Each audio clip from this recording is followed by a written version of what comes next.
shifters, entrepreneurs on the move, with your host, Amanda Barr, bringing you power-packed 15-minute conversations with entrepreneurs who share their stories of shifting in life and business to keep on the move. Welcome to the show. This is your host, Amanda Barr, and boy, do we have an incredible guest for you today. As a child, teachers criticized him for being a dreamer, but he said, if you don't have a dream, how will you know where to go? Rick Thompson, entrepreneur, innovator, and author, is a very intuitive, the energy around him, and is the author of the #1 selling book called The Quantum Mindset in a Nutshell, which explains why our thoughts influence our world around us and how we can use that power to better ourselves in ways that only you can imagine. So dream big. And welcome to the show, Rick. Thank you. It's an honor to be here with you. Yes, and I can't wait to dive into the quantum mindset, into your world, and find out more. So if you could take our listeners down memory lane and tell us a little bit about yourself and how you got to where you are today. Well, as the book says, when I was a child, I was actually handicapped as disabled, or at that time mentally retarded, and I was put into special education classes. And most of that happened because I was a daydreamer, and I would kind of dream about stuff and do stuff. And the teacher with the large classes thought I was a little bit disruptive with my crazy ideas. I was very good at art and many other things, but you know, once I was branded like that, I was put into this group for a while, and I was, teased by the other kids, and it caused a lot of pain for me at that age, actually. But, as I got older, I learned that that wasn't the reality, that I wasn't really that stupid, and I just, thought a little bit different than other people. And as I got older, I realized those things were not true by research and reading and other things I did. And I became fascinated with science, and from there I learned how the world worked a little bit and tried different things. At a young age, I was interested in how the mind worked. And then, one of the big factors in life that set it is I set a goal in junior high to break the track record, and I just envisioned that and worked towards it, and I made that reality come true, and I look at myself, and there's no special reason that I should run fast or do anything, but I think a lot of it had to do with my mindset and the actions I put towards it to make it happen. And as I got older in life, I had a pretty good life. Most of my life, I have always been happy and done stuff. And so I got kind of set in my ways for a while and just enjoyed life. I accomplished the things that they said you should: get married, have a house. And I was very fortunate to marry a very good woman that loved me very much. And, we just had beautiful children and a great life. And then when I got older, the big change was that she passed away on me. She had a stroke and was gone just before my daughter got married. And that set me back and devastated me for a while, actually about a year. Woe is me and all that. But I kind of looked around and said she wouldn't want that. I realized that feeling sorry was feeling sorry for myself and being selfish, and that she wouldn't want me to waste my life away, and life is very precious.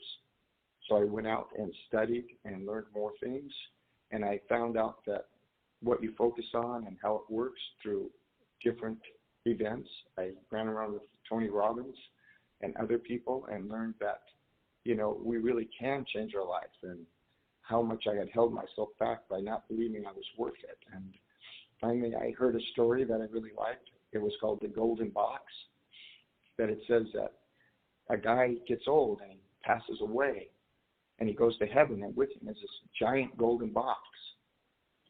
And the box is shiny and has his name on it, and it's beautiful. And he kind of looks at it and finally asks, well, what's in the golden box? He says, well, normally we won't tell people what's in the golden box, but you ask, and the box is yours.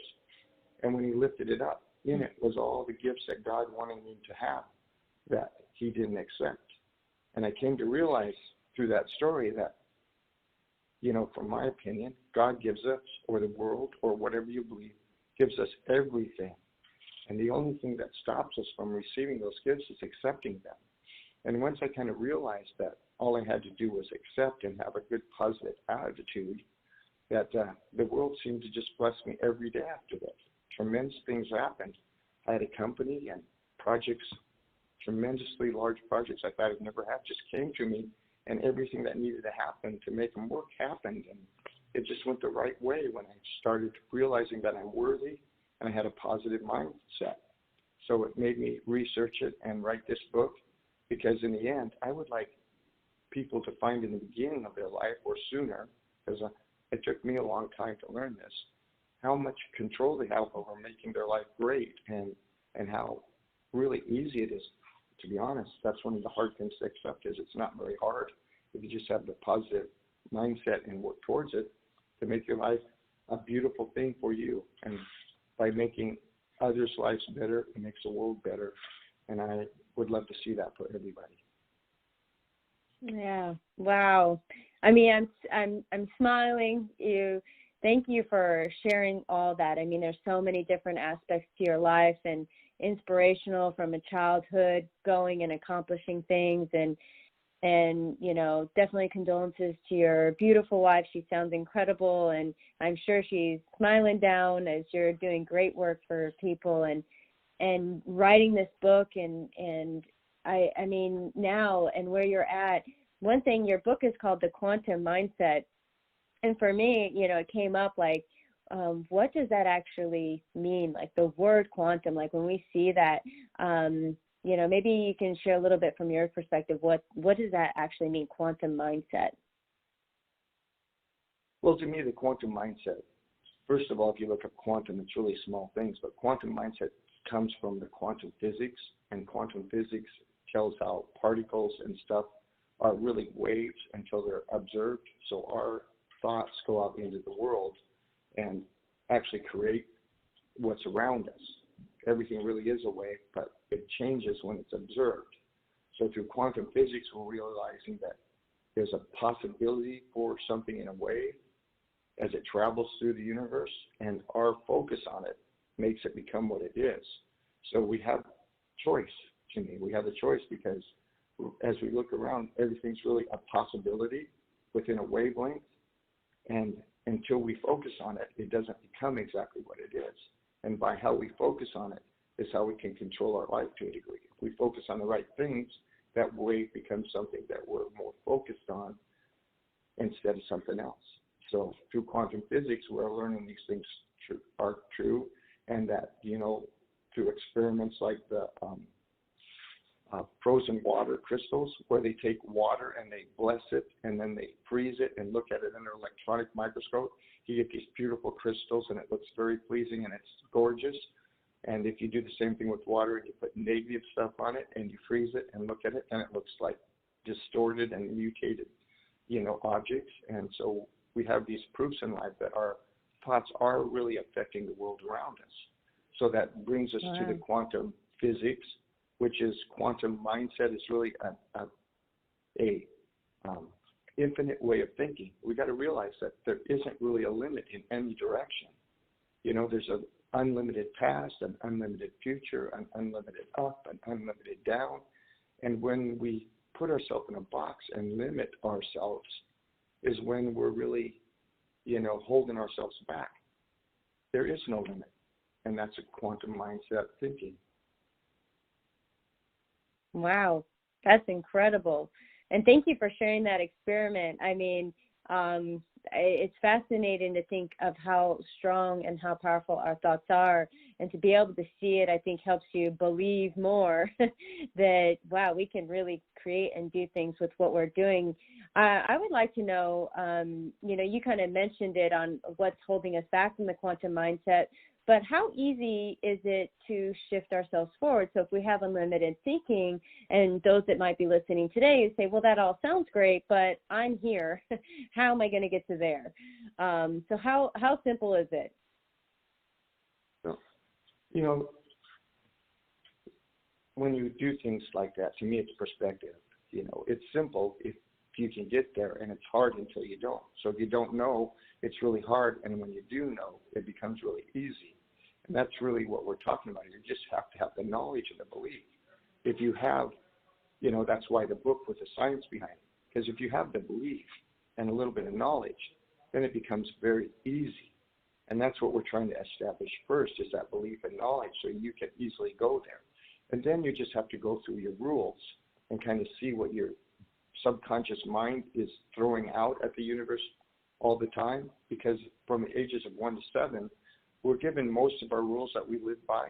And they're not rules that we decided, they're rules that other people gave us. And they might have worked at the time, but today the world has changed a lot, so the rules might need to be different to really have what we want in life. So we want to analyze those rules, and then what we got to do is kind of bring them to the surface of our conscious mind, and then through repetition and things before you go to bed and when you wake up, when you're in that twilight zone, you can kind of train your subconscious mind to take on these new rules. Because the subconscious mind, when you say rules, the rule really is like blue means cold or red means hot. That's a subconscious rule. They don't have any explanation by them. So you could have blue means hot, It doesn't matter as long as that's the rule you made. So, and when we understand it, we can make those rules for ourselves. We can realize that some of the rules that we made are totally against us. And you can hear it in the way people talk, They might say, well, my rule is I got to wait a year to get a car. Well, why? Well, it's just, that's what I think is necessary. And they just make up rules that they don't even realize. And the rule I realize that people make up the most is I'm not worthy, or I'm not smart enough, or I don't deserve it, or whatever reason they have in life. And if you can overcome those rules and realize there's no rules that says you're not worthy, the smartest guy doesn't make the most money. There's no evidence that certain talents make you successful. The talent that really makes you successful is communication with the world, like we're talking about, and your subconscious, and putting it out to the world that, you can do these things and you deserve them. Yeah, that belief and that I'm worthy, I know that, even in myself, I've struggled with that, and I know others have too, and just seeing that it's just a belief, and to believe that we are, and how that can transform everything is really, really exciting. And I'd like to dive in a little bit into the science. I know that the quantum mindset being, backed by science, there's this brain concept that there's more than one brain. Can you take us down and explain a little bit about that? I think it's quite fascinating. Well, we have our conscious mind that thinks, and that's where we kind of live when we're awake all day. But we have in ourselves many different minds. They say that, like, you only use 10% of your brain. Well, the truth is you always are really using almost all of your brain, but our conscious mind is only 10% of it. We have our subconscious mind that runs our heart and different things, and all these things kind of sense to signal in life depending upon the rules they have.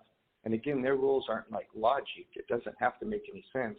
They just found out that if, you smell this, it's bad for you, or you see this color, it's good for you, and they just connect a picture with a subject and put them together. And through those different things, they're all trying to accomplish their own goals. Like, they're trying to keep your body running and your breathing and all these other things going, and they're focused like a single individual on just accomplishing their task. And to them, that's the most important task.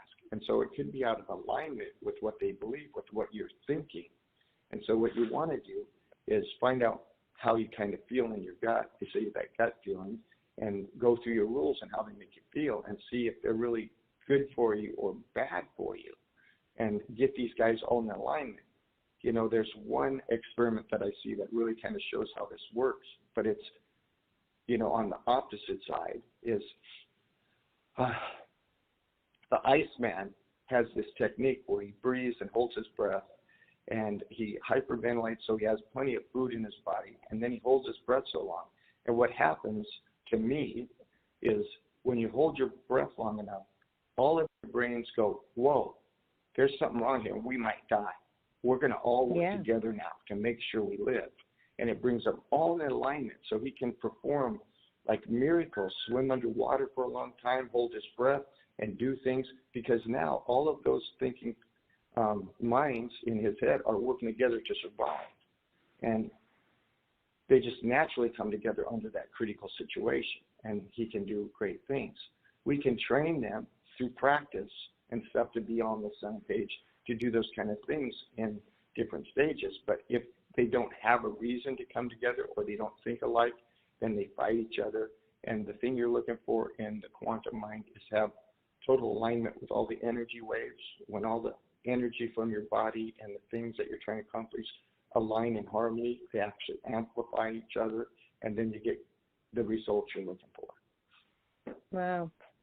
Wow, that's an incredible story. I have to go look up what this guy's doing, because defying the natural aspects of our body to be able to do things like that, and it's fascinating to hear that, and how the science is playing in our different brains are working together. And of course I have 1,000 more questions for you, but I would like to know, what questions do you get asked most by others? Well, I get asked most about, the quantum aspect, because people, I think, are afraid of quantum. You say quantum, they go, oh, that's too complicated. And quantum is, has a lot of elements. The reason it's kind of considered complicated is because they don't know for sure. They got the particle, the slit test, where they shine light through it and it shows that it's a wave, and then when they observe it, turns to a particle. And they know it does it, but they can't figure out why. And they have the spooky theory where one molecule is over here and the other one's over there, and if you change one, it changes the other one instantaneously. And Einstein said nothing can travel faster than the speed of light, so that seems to be impossible if that theory was correct, but it happens. And so nobody can explain it. So the quantum mindset kind of is that realm of new possibilities. It's out there. It's things that they're learning and they know work, but they can't explain. And there'll always be that kind of stuff. But if you look through all of history, that quantum physics has always existed, and people have been able to do these things. It's not like it's the first time you've ever heard this. And through this, they realize that, yes, this physics and quantum stuff lines up. And those questions about quantum are where I think I really get the most questions about, because they're trying to understand it. And the truth is, nobody can really explain why. It just is. I like that. Now, you wrote the book, and it's packed with great information. If you're listening to this, definitely go get his book, read it, find out more. But what do you wish everybody actually knew about your book, or maybe even what's possible for their life as they're reading it? Well, I wrote the book because, when I realized this stuff, it changed my life tremendously. And I wish I had learned it much younger. So I wrote the book because I want people to learn this stuff as young as possible. And the best to me would be as a child, and be able to apply that self to make their lives better. Because I really think we're all gifted everything. And it just takes that belief and the knowledge and the understanding of how it works, and you can have it. And I think by helping others to make their life great, it'll help the world. And if you just help one person and he helps one person, we can change the world. And I know the world's moving towards a great thing, and I just would like to be part of it and help others and see them enjoy and love their life. Awesome. I love that. And before we get off here, you've given us so much wisdom and so many things to think about, but we always do shift our wisdom. And if there was something you could share today that for those listening, to keep them on the move, and they might be in a place and shifting back and forth, and they just going, what would you share with them to keep them moving? Well, I'd like to share that, first of all, you need to believe. If you got to make sure you believe, and then you have to take action. You can't just believe without action. And then the hardest part is just to accept all the wonderful gifts and things that are coming your way, and that it's not that hard. Amazing. So it's believe, action, and accept. Yeah, believe, act, and accept. If you do those things in life, you will have beautiful kids coming your way every day. Oh, so exciting. So exciting. I'm sure they're wanting to know how in the heck can they get in touch with you. Rick, can you share with them the best way to maybe, touch base with you, your website, to follow you? What's the best way? The best way is through my website, thequantummindset.com. If you go there, it'll, give you links to different videos or podcasts that you can listen to and learn more about. There you'll be able to send emails and stuff and talk to me if you'd like. I'd love to hear what you think and your ideas. I'm growing every day too, so I appreciate the input from everybody. And like I said, I'd love to hear how people change their lives and make it better by believing, acting, and accepting. Amazing. Amazing. Well, thank you so much, Rick, for being on the show, sharing your story, and sharing more about the quantum mindset and your book, which is incredible. I'm reading it now, and definitely suggest those listening to go grab it. So thank you. Well, thank you very much, and thank everybody for taking the time to listen to us. I look forward to seeing our lives grow and get better and meeting every one of you. Yes, me too. I'm doing the same and cheering everybody on that's listening. And for those that are listening, we're going to get out of here and keep on the move. We hope you enjoyed the episode today. We appreciate each one of you for listening and hope you left inspired and motivated to keep on the move. If you think this episode might help or inspire someone else, please share. Don't forget to subscribe and keep in the loop to hear more incredible stories of entrepreneurs like yourself on the move. Thank you for our supporters, RTB Capital Group, Financial Powerhouse, Callcast, and Power Podcasting. Now, get out there and keep on the move.